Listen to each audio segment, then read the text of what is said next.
So what did the Anglo-Saxons look like?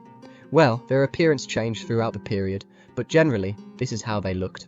Anglo-Saxons had pale skin, which was common because of their northern European roots. Their hair was predominantly blonde or reddish, with some having darker hair due to intermingling with local Britons or other groups. Men valued their hair and beards, often grew long hair and bushy beards, which was seen as symbols of masculinity. They used combs and oils, including butter, to groom and style their hair, and sometimes braided it. Male hair generally became shorter with the Christianization of Anglo-Saxon society. As Christianity spread, it brought new cultural norms, including ones shaped by Roman ways, where shorter hair were often linked to religious piety and humility. Anglo-Saxon women typically had long hair, often braided or styled with ribbons. Married women covered their hair with veils, while unmarried women wore it loose or in simple braids. Hair care was important, with combs used to keep it tidy, which reflected social status and cultural values. Blue or grey eyes were most common, but brown eyes became more frequent as they mixed with the local Briton population.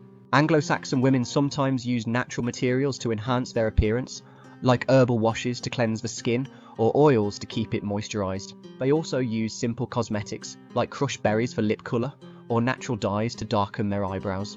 Anglo-Saxons valued strong teeth, and there is some evidence they practiced basic dental care. Grave finds showed some folks had well-preserved teeth, likely because their diet were low in refined sugars.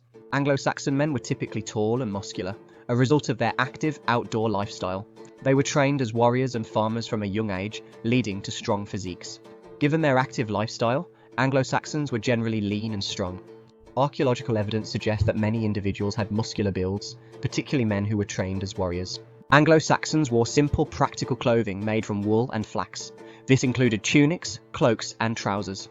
Warriors might wear animal skins or minimal clothing, especially during battle. Anglo-Saxon clothing was often decorated with embroidery, particularly for the wealthy. Women might embellish their tunics and cloaks with intricate patterns. Both genders wore simple leather shoes, often ankle-high and secured with laces. The quality and decoration of footwear varied depending on social status. The poor, however, may have gone many years without shoes. Belt buckles were commonly worn by males and females. Their metal clothing items, such as buckles, armour and weapons, were highly ornate, showing much skill in metalwork. They were decorated with pagan symbols of nature and stories. It's unknown how widespread this ornatry was. It could have just been the wealthy and elites, or maybe poorer folk also dressed as good as they could. Nobody knows. What is known is that many little masterpieces have been found from all over the Anglo-Saxon world. Were they just better protected? Or were they commonplace?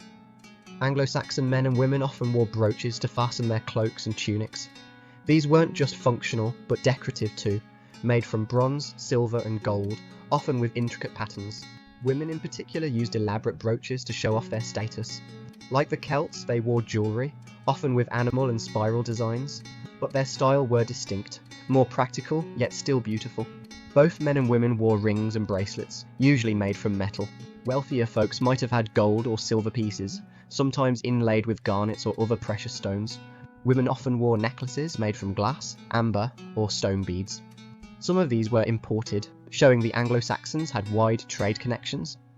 Anglo-Saxon jewellery has been found in abundance, and their impeccable craftsmanship is widely respected. They were truly amazing metalsmiths and craftsmen. Jewellery was something the Saxons were, and still are, well known for, and though grand finds like Sutton Hoo are stunning, even the more common bits of jewellery are incredibly exquisite for the time period. Historians still have no idea how the Anglo-Saxons became so skilled at making jewellery. We see influences from Rome, the Celtic world, Germany, and Scandinavia, but the Anglo-Saxons took all that, mixed it, and created loads of their own unique designs. Jewellery would have been worn for the same reasons as today, to reflect status and for pure vanity. The Anglo-Saxons imported many jewels from all over the world. Indian garnets, beads from Afghanistan, ivory from Ethiopia, and so on. This shows the grand Anglo-Saxon trade networks they set up. Anglo-Saxons often bathed in rivers, streams, or other natural bodies of water. Communal bathing were common, especially for men. In some cases, folk might have used wooden tubs filled with water heated over a fire. Bathing in these tubs were likely less frequent than in rivers, because of the effort needed to heat the water. If it were done, it were probably by richer people.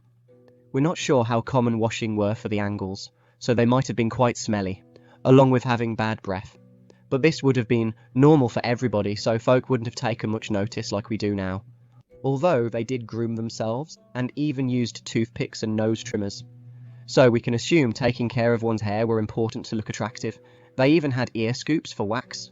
Be sure to check out my other channel, History Sticks, for the complete, longer and comprehensive video.